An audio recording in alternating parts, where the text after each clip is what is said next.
My first filmmaking ventures had a distinct Roger Corman feel to them.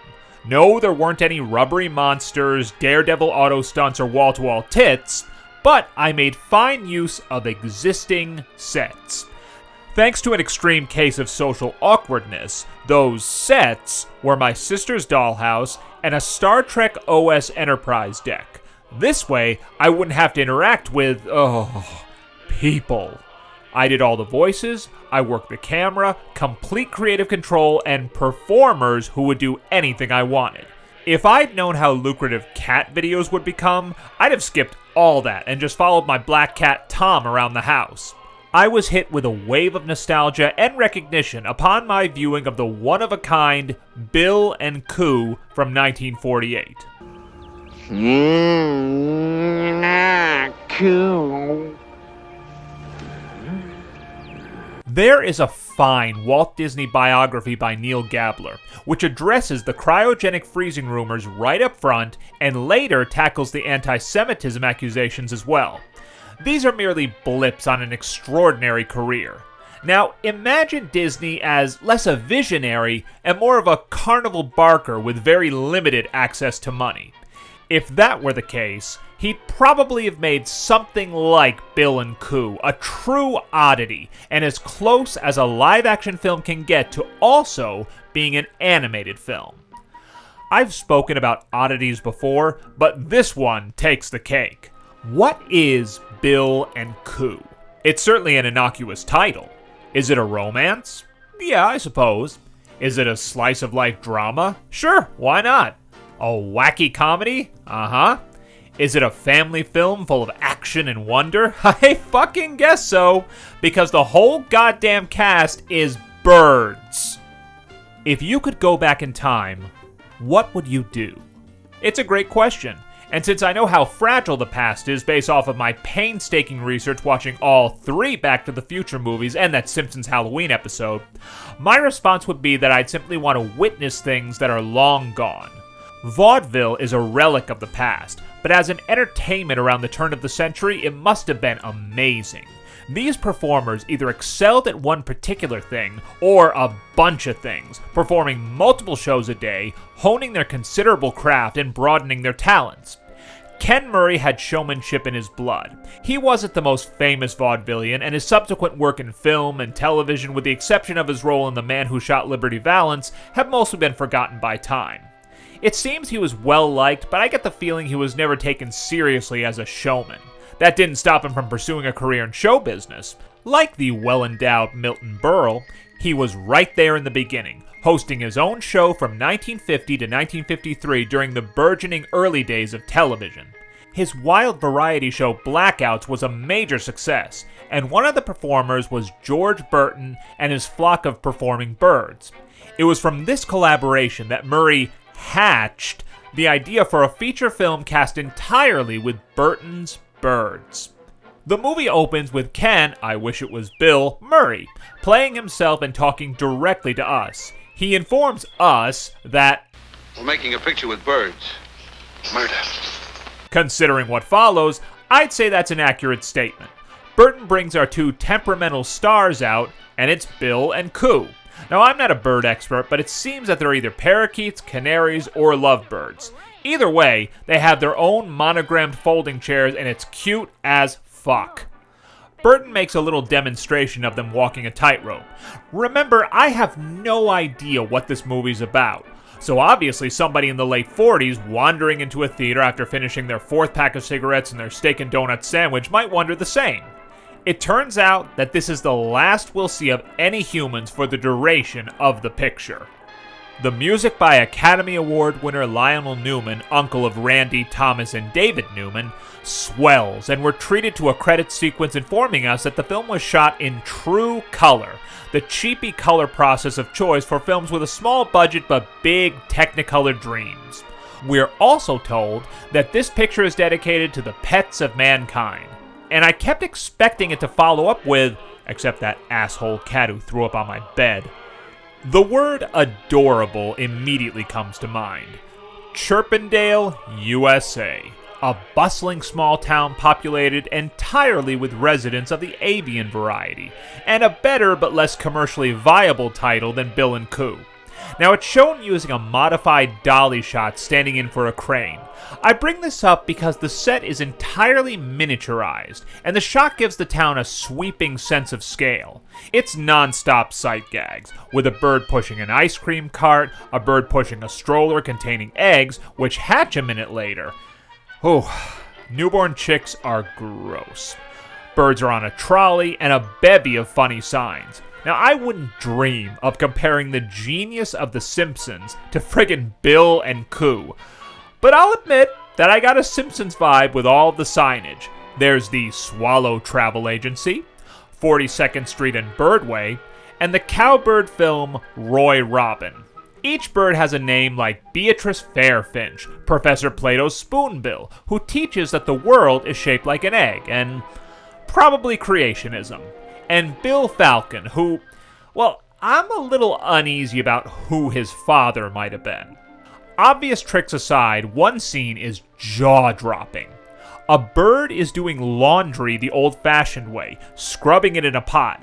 It then turns a crank with its beak, picks up the pants and shirt, and puts them on a line to dry. It's incredible. There's even a town idiot named Johnny Lou who rushes around town in a funny hat. It's a poorly dated but gentle ribbing of the mentally disabled, described here as having come from a cracked egg. This is all silly, but it's surprisingly amusing to watch. The sets by Fred Malatesta and Imagineering. Oh, Robert, anything is possible as long as you Imagineer it. Are actually impressive and bereft of bird poop, which is pretty amazing. Seriously though, I would have killed for these kinds of sets.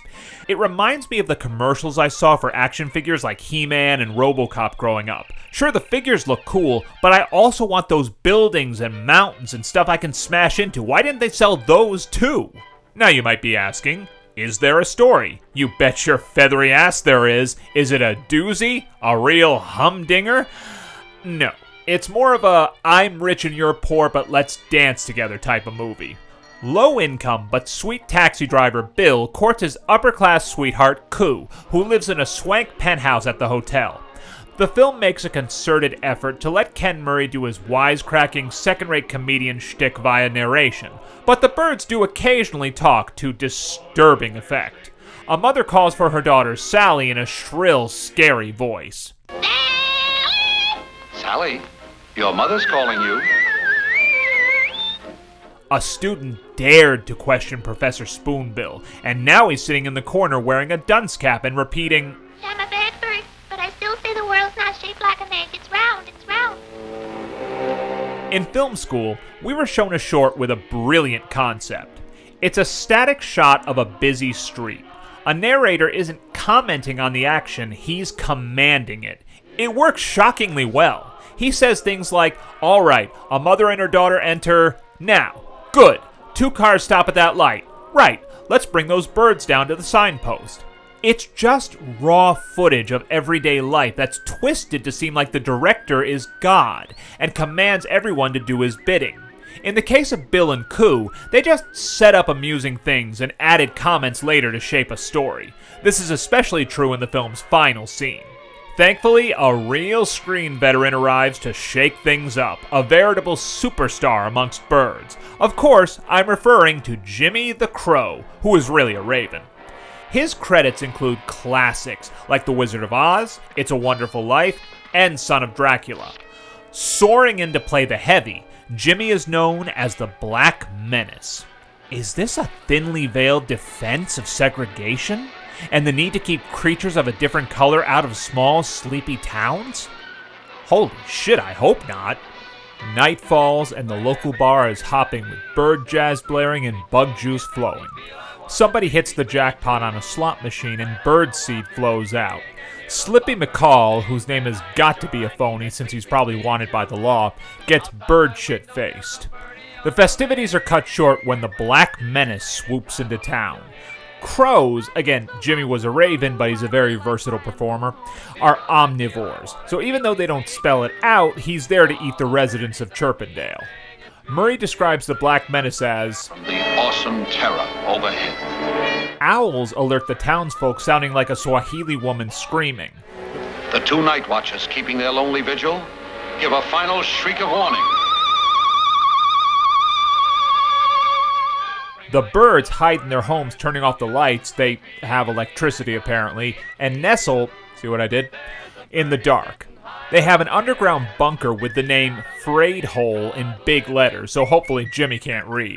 He may not be able to read, but he's a real prince because he sets, as Murray puts it. But this is a 3-alarm fire. Why did people in the 30s and 40s say fire that way? Fire. It's Bill and the fire chief to the rescue.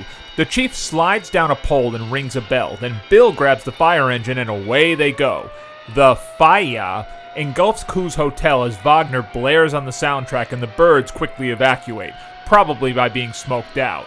A lot of these tricks don't seem too dangerous, but I do wonder how many birds died during the making of this. You know very well, there is no disclaimer at the end about no animals were harmed during the making of this film. Bill scales the ladder and rescues Koo, becoming the hero of the hour. A grand celebration is planned.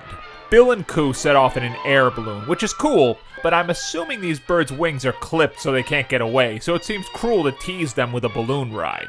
The circus is in town, and Bill and Koo are the guests of honor. We learn about this through an announcement by the mayor, who sounds like Lenny from Of Mice and Men, or at least the Looney Tunes version. All right, folks, gather round. Gather round and join me in song. Ready? 1, 2. Off to the circus, no work, regular work as we toss our cares away. The use of voices is sparing. I could see them going all out having the birds talk, but it's much more cost effective and a lot less irritating that they only speak when necessary. Now, everyone loves the circus, right? I took my kid to a small-scale circus once, but this one is 10 times better. They're serving worm burgers. A straggler drops a coin for admission at the booth, and the operator is reminded to put the money in the till. Those carnies have sticky fingers. This whole sequence might be the most tiresome. The tricks are nice, but it's the first real moment where the movie feels like a showcase for bird tricks and not part of any story. Maybe the most fucked up part about this universe is that they keep other animals in captivity, like cats, foxes, and possums. They're in cages being paraded around for the flock's amusement. They look pissed. Highlights at the circus include a bird that imitates a bugle, a Jimmy Durante toucan, topical, a chinchilla who runs on a wheel to provide the power at the venue, Cannonball Twitchit who runs around on a motorcycle and is clearly not happy, and a bird spinning on rings. The Black Menace returns and everyone is at the circus, everyone except the town moron Johnny Lou. Murray bemoans the fact that he has a... Now, if only his pixelated little mind can grasp the importance of this situation. And worries he won't warn the rest. Johnny starts muttering about a crow when he runs into the circus tent, which should have prompted them to put old Johnny Lou out of his misery. But they scramble. Brave Bill decides to put Operation Scarecrow into effect. We don't know what the hell that is, but I actually do want to know. The Black Menace is lured away and gets trapped in a cage. Everyone gathers to gawk and squawk, and for a hot minute I thought they were going to Wicker Man poor Jimmy the Crow. All good though, and we're informed that we've learned a valuable lesson about teamwork and fighting bullies. Of course, our two lovebirds can't live in sin, so they must be wed. I'll get to my admiration for the film's efforts in a moment, but the irony is that the roughest bit and obviously the best take they could get happens during the wedding scene. They should just kiss, but Bill keeps grabbing Koo's veil. Maybe he's into some kinky shit. Or it's possible that he's just pissed because they hooked up for real at the beginning of the shoot and then broke it off before it ended, so now they have to act like they like each other. Anyways, what is either a small hairless fox or a chihuahua drags them off to their honeymoon. The end. I must say, I was impressed by this endeavor. The Academy Award-winning Bill and Koo, you say? Well, sort of. It seems unbelievable. But this film was given an honorary Oscar. It came as a plaque, which read, "In which artistry and patience blended in a novel and entertaining use of the medium of motion pictures." Note the word patience. Yeah, this sucker must have taken a ton of work. I have so much respect for these filmmakers. I can't imagine how many takes it took and how much they wanted to pull their hair out during production. Kudos to them. The director and co-writer's name seems so familiar to me. Then I looked him up. He may have only directed once, but Dean Reesner's career in motion pictures lasted nearly 7 decades. Starting out as a child actor, he took a break to live a normal life and went on to become a hugely successful writer. He specialized in tough guy scripts, but his most triumphant decade was definitely the 70s.